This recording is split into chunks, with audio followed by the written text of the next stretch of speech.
Howdy, y'all. Today we are going to be talking about how to get yourself to do what you don't want to do in business. Have you ever experienced learned a skill that, say, maybe it's like public speaking, or maybe it is getting interviewed on podcasts, or creating content, coming up with compelling headlines or graphic design, or just different things that you felt like you knew that needed to be done in your business, but you've procrastinated, or that you've put off, or you found it to be challenging or difficult, and you're like, I know I need to be able to do this to get my health message out to others, but it's just finding the strength, the desire, the consistency at doing something new. And today what we're going to do is we're going to look at exactly how to make it to where you are able to influence yourself to do the things that you currently find challenging, and how to enjoy the process, to go from what that's so difficult and difficult to it's becoming fun, fast, and easy. So you're consistent at being able to do those income producing activities for your business, for your leadership, for the impact that you desire to have in the world. And one of the ways that you do that is through what I like to call these 4 classes of experience. And these 4 classes of experiences, they look a little bit like this. Well, first of all, if you want to have a higher class experience in life, then what you want to do is to have what I would call a first class experience. This is where you are doing an activity that it feels good, it's good for you, it's good for others, and it's good for the greater good. So the highest class experience that you can have, like when you are driving in if you're flying in an airplane and give you first class, that's going to be like a more a better quality kind of travel or journey.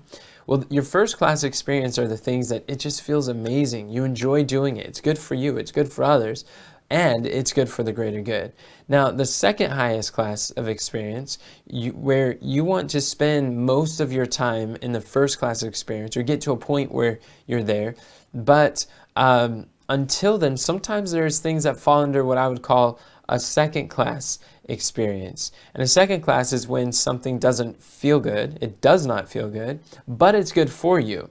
It's good for others, and it's good for the greater good. So what would be an example of that? Let's say like exercise. It's an easy one to understand. When you are exercising, at first, when you just get started, does it feel good?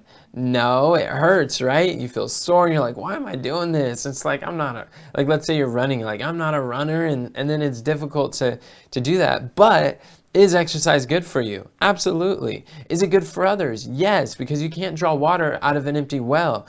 Anything that's able to take care of your mind and body and your spirit is able to help you to show up more fully for others. And is it good for the greater good? Yes, because if you're going to be exercising and you have more to give when you show up for your clients, for your business, for sharing your health message to others, when you look good, you feel good. When you feel good, you do good.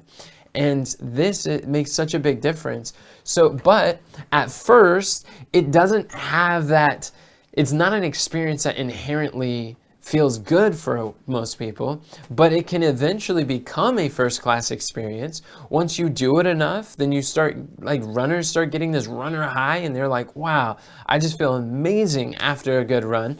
And it becomes a first class experience where it doesn't matter the weather of it. It's rain, sunshine, or snow. They're just like, what a beautiful day to go for a run, right?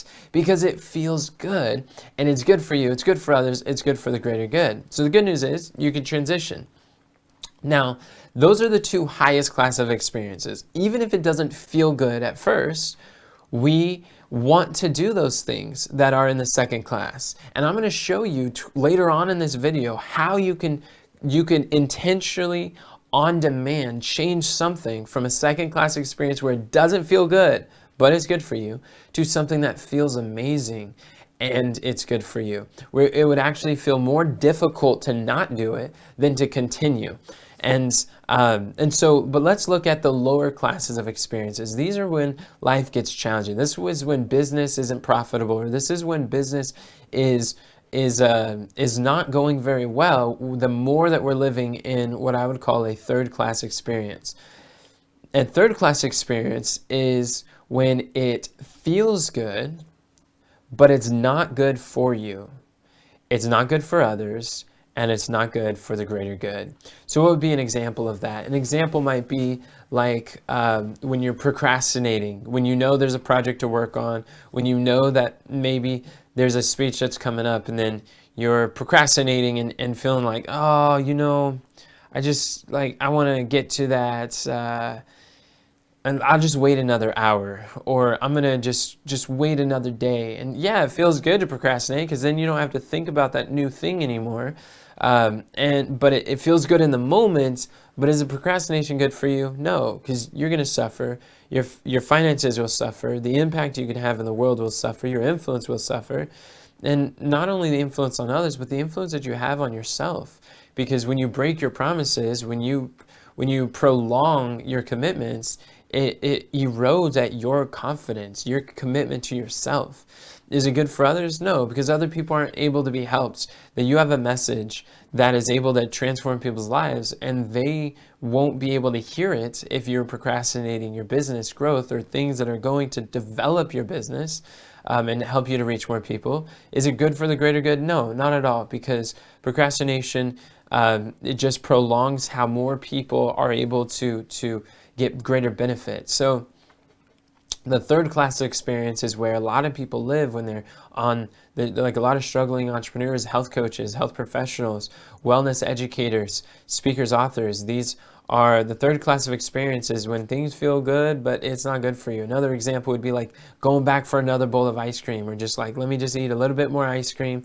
It feels good, it tastes good, but it's not good for our body. It's not good for others. It's not good helping the greater good. So we don't want to be really living like in this lower class of experience. This is the second lowest class, but the number one, the lowest, the absolute lowest class of experience that we could be in is what I would call the fourth class experience, is when it doesn't feel good and is not good for you. It's not good for others, and it's not good for the greater good. So an example of that is like, let's say you have like smoking, for example. The smoking is like, I remember the first time that I smoked a cigarette. It did not, like, I was 7 years old. We like snuck like a cigar from our grandma's ashtray or something, and we smoked it, my cousin and I, and we were coughing and hacking and huffing, and it was just like, oh, this is awful. It felt like everything was burning from inside. It's like, why would anyone want to smoke? It doesn't feel good. It's not good for me. It's not good for others. It's not good for the greater good. This is terrible. Why would we want to continue? And so because we have that experience, it's a fourth class experience that it's like, we don't want that. And it's very unpleasant. So another thing, sometimes like a fourth class experience like smoking could eventually become something that feels good. Like I remember my brother was telling me, my oldest brother, he was sharing like, yeah, I like to smoke because one, I look cool, and two, it calms my nerves, and it helps me to alleviate stress, and it can get to a point where it's like, a lot of times addiction is like that, where it feels good in the moment, but it's not good for you, good for others, and it's not good for the greater good. So things that are at first, they felt terrible, can actually start to feel good, even though it's not good for you. So, but what we want to do is we want to be able to flip that. What we want things that are not good for you to be able to actually start to feel bad. And so where procrastination, you can get to a place where procrastination, things that are not good for you can actually feel bad. And why is that important? Because the human nature is always moving in two directions. number one, we're trying to move away from pain to we want to get out. We want to avoid things that don't feel good. Like, I don't want to be smoking cigarettes. It's like, that feels bad. So when I was tempted in high school to be like, hey, come smoke this, I'm like, no, thank you. That's not for me. No matter how much peer pressure there is, I'm like, look, that felt terrible and it's not good for me. There's nothing you're going to say that's going to make me want to do that. So that's when things that are bad for you feel bad, and it's a lot easier to avoid them. And also, where something like procrastinating your business can actually start to feel so bad that you're not going to want to do it. And so one direction that we move is away from pain. The other direction is towards pleasure. We want to do more of things that feel good. And what's powerful is not only can you go from a third class where something feels good but it's not good for you to a fourth class, but you can also go from a second class where it doesn't feel good, but you know it is. Like speaking for instance, speaking didn't feel good for me. When I first started speaking, it's like I had a serious stuttering problem. I didn't know how to put together presentations. That was exhausting. I didn't know how to engage the audience. I was just like, it was hot and muggy. I was stressed out about what people are going to think about me if I mess up the words and if I'm like actually resonating with the people. And there's just so much like noise that goes through my head that made it difficult to speak and share about my message to others. But then it can get to a point where it's like what was a second class can now become a first class experience, where now speaking, it feels good. It's good for you, as you see on the screen, and the speaking now becomes something that it feels good, it's good for you, it's good for others, and it's good for the greater good. Where now when I'm able to speak, I'm no longer focused on what could go wrong or how people are rejecting what I'm saying or how I am frustrated with myself, but this is a powerful frame to be able to recognize what you can do. Another example of this is like drinking water. Drinking water didn't taste good at first. I didn't enjoy the water. When I was fat, sick, and nearly dead, I had a heart attack when I was 12, and I drank a lot of soda and a lot of juice. So when I'm drinking so much soda and juice, then pure water did not taste good at all. But it got to a point where the more that I drank it, and I stopped putting in my body a lot of those sodas, haven't touched a soda since I was 12, then water starts tasting good. So now water goes from a second class to a first class experience sometimes too. And it works in marketing. It works the same thing for charging money for your health, charging a price for your health advice. I know a lot of times it feels bad for charging, but one of the reasons why it feels bad and how you can switch is we have to change the language. There's three things that influences how we feel about something. Number one, we've got to change our focus. That's the questions we ask ourselves. Number two, we've got to change our words. That's the language that we use to describe the activity. And number three, we want to change our movement, our body posture, our breathing, just like our physiology. When you're able to move your physiology as you relate to it, then it creates biochemistry in your brain where what would otherwise have been very difficult can start to be enjoyable.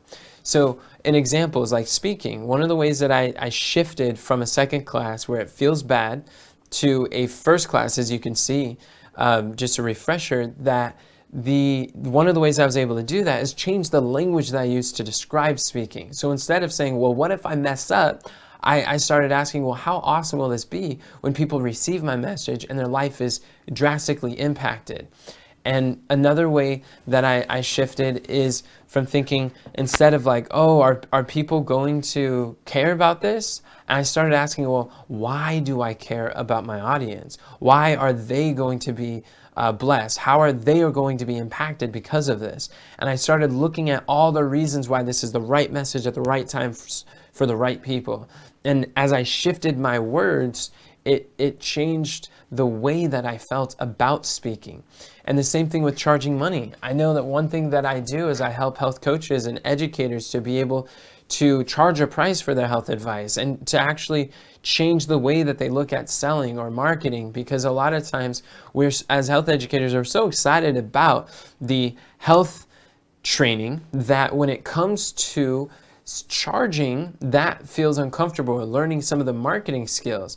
the health skills are great, but the marketing skills, they feel really uncomfortable.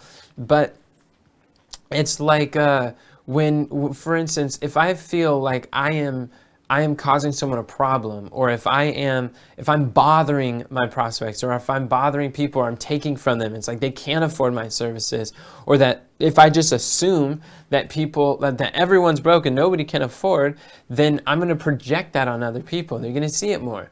So, but if I have a challenge with charging a price and I feel like I'm taking money from you, then I'm going to feel bad. But if I realize what I'm gifting in my health solutions, I'm helping people to be able to sleep better, to lose weight, to feel great, to fit in their favorite clothes again, to be able to have more energy, to have more time with their loved ones because their lives are prolonged. When I can see all the benefits that I'm giving to the person, I realize, oh, me charging money is actually good for the person. Jesus puts it this way: where your treasure is, there will your heart be also. In other words, your heart follows a pocketbook. People who pay, they tend to pay attention. And those who pay a little attention. Those who pay a lot of attention. Those who pay nothing tend to pay no attention. So one of the best things that I do for my clients is I charge them to work with me.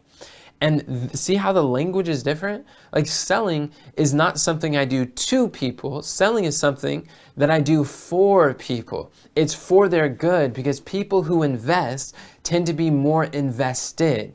You see how the language is shifted? When I believe that they will value more the health solutions I bring to them, then I don't feel icky or gross or sleazy, or I don't feel like I'm taking advantage of people, because that's not at all what it's about. It's about serving people at the highest level, knowing also that, like, really, it's a cliche we've all heard, but people get what you pay for.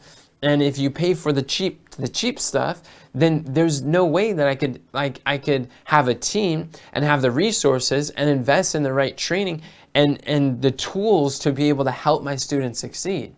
So when I change the way that I look at selling, for instance, it's the lifeblood of your business. It's so important that we not only learn to sell, but we learn to sell well, and we change our relationship with selling. So it's no longer a second class where it feels bad. But selling is good for you because you're able to make more money, support your family and causes you care about. Selling is good for others. It's good for your clients because you're able to give more resources, more time, more dedication to them. It doesn't force you. Without selling, you're forced to go find your finances from some other stream of income that is not your mission, your calling, your health message, and transforming people's lives with their health. And selling is good for the greater good because as you have more resources, you're able to have more money that you can invest in other businesses, and you're supporting the economy. You're able to support a team and to be able to provide for families who are professionals in their field, and that you're able to cooperate with. It's good for everyone involved. But if you want to go from a second class where it doesn't feel good to sell, but to where it starts to feel good to sell, that you can actually enjoy the process of charging a price for your health advice, then we have to change the language. One of the ways, and just like I shared with you a few moments ago, as you change the words, when you change the way you describe something, what you describe will change. And so whether it's selling or whether it is even like creating content, sometimes creating content it can be a challenge, like especially hooks. When you could hook people's attention, whether that's a video title or the first 7 seconds of a video, or whether it's the thumbnail that you put on a YouTube video, or the cover that you put on your book, or the book title. Sometimes coming up with a title is challenging, especially one that people are going to want to click, and something that's catchy, something that, because like otherwise a lot of people will be recording these videos and they're like, health message part 14, and that's how they're titling their videos. Like, who wants to click a video like that? It's got like 8 views that nobody wants to listen to. But by being able to give it a catchy name, like how to lose weight without giving up your favorite foods, like how to insert what they desire most without what they fear the most. And like that's a formula. There's a formula for creating headlines that capture attention, that stand out in this 3-second world. And what you're able to do is at first creating hooks. I know for me, it didn't feel good, but I know it's good for me to do. It's good for others because they're able to click it more and they would be able to view the content. And it's good for the greater good because the world is going to be a better place if they're able to apply some of the principles that I'm sharing. But it didn't feel good. It took a while. I felt like, I'm not good at this. This is slow, or this is like hard. I don't know how to come up with hooks. And notice the language that I'm using. As long as I'm like, I don't know how to come up with hooks, do you think I'm going to feel good about when I'm trying to come up with hooks? Or I'm not a copywriter. And as long as I'm feeling like I'm not a copywriter, then it's going to be difficult if I'm trying to write the persuasive words in the title. But when I change the words, when I change the way I look at it, I ask, okay, what would this look like? Here's a question, you can write this down. What would it look like if this were easy and I enjoyed the process of doing it? That's a powerful question. So instead of trying to force ourselves to do what we don't want to do, whether that's in business, for your health or your wealth, or your relationships, it's like, instead of trying to be like, and a lot of times people pray to God, they're like, God, please help, like, cause me or force, like make me do the thing that I don't want to do. And I think it's like, that's a lousy question. A better question is, what would this look like if it were easy and I enjoyed the process of doing it? So coming up with hooks, I invested in coaching and mentorship that taught me their process for coming up with hooks. And I realized, one, they didn't do it individually, they did it as a group. Two, they had words, beliefs that's like every hook is a good idea until we settle upon the best idea. I was like, oh wow. So, and number three, I learned about these formula-based hooks that is a lot easier, or it's like the secret to desired result, the secret to losing weight. And it's like there's different formulas that you can use, and that made it a lot easier. I was like, okay, so that's powerful. So instead of asking, how do we title the video? We start asking, what formula do we want to use to title the video? It becomes so much easier. And then also, by doing it together as a group, it makes coming up with hooks so much faster. So as I started to change my process, it's now enjoyable because I like doing things with people. I'm able to bounce ideas off of people. I'm able to give them feedback, receive that feedback. And sometimes the idea that they give is not the idea we go with, but it's an idea that we thought of as a result of what was said. Like for instance, if you look at the title that we had, on this presentation, it was how to get yourself to do what you don't want to do. I was working with my slide designer, and it was like, all right, what could we title this presentation? She's like, yeah, and we just started listing off a bunch of ideas. One of them she said was how to get yourself to do what you don't want to do. I'm like, that's good, but we want to be specialized for health coaches, for business owners, entrepreneurs, and in like wellness focused entrepreneurs. And so we thought, well, what if we just take, it wasn't her idea verbatim, just what we thought of as a result of her idea was how to get yourself to do what you don't want to do in business. And we're like, okay, how long is that? And we just chopped off a couple words at the front, and then it fit, and it works great because our goal is to have 55 to 60 characters for the title. But the point is, where before that would be like, oh, we got to come up with a title, where now it's just like fun, fast, and easy. We rattled them off, and within a few moments, we're able to come up with a title that I believe is pretty decent. Like, how many of you think, like, if you're listening this far, it got you to click and it got you to watch and listen? So the reality is, the truth is too, that it's not so much about how to get yourself to do what you don't want to do. It's about asking, what would this look like if this were easy and I enjoyed the process of doing it? And you just replace the word this with the particular thing that you're doing. How would it look like if coming up with content hooks was easy and I enjoyed the process of doing it? We created a database of over 100 different viral titles and some of the most successful content hooks with the formulas. And so that database made it easy to come up with them. If we enjoyed it, well, if there was more people, that would make it easy. If we don't have to do it by ourselves, we got some instant feedback, that was easy. If we look at successful content that's already launched well, and we see how are these videos getting millions of views, and then remix, here's another question. How can I relate what they're doing with what I'm doing? So there's a remix strategy that we use that allows us to take already viral, proven content that has worked very well and hooks and titles, and then just remix them to fit in the context of who we serve and how we help and what we do to support people. And then it's like you never have to start from scratch. You don't have to guess if it's going to work or not, if it's going to resonate, because it's been proven to work. And because there's 3 types of work that you can have in business. Number 1, you can have guesswork, or 2, you can have hard work, or 3, you could follow a framework. And I love investing in a framework to speed up the process. And I know that for me, anytime that I invest in mentorship, then it's like I'm cutting a check to cut the line. I'm cutting a check for speed and ease and clarity, because a mentor knows where I want to go and that has been where I am and can show me the steps and the pitfalls to avoid. And when you understand this, then this is another example where investing in mentorship or coaching or course can be a second-class experience at first, which, remember, second class is when it doesn't feel good. Like when you're investing, when I was investing, the first time I invested like $19,000 into a coaching program, it didn't feel good to do it, but was it good for me? Yes. Was it good for others? Yes. It's good because I'm gaining the skills to be able to help support people. Is it good for the greater good? Yeah, the world's a better place because I level up. Because when a leader gets better, it's like the tide that everything rises in its wake.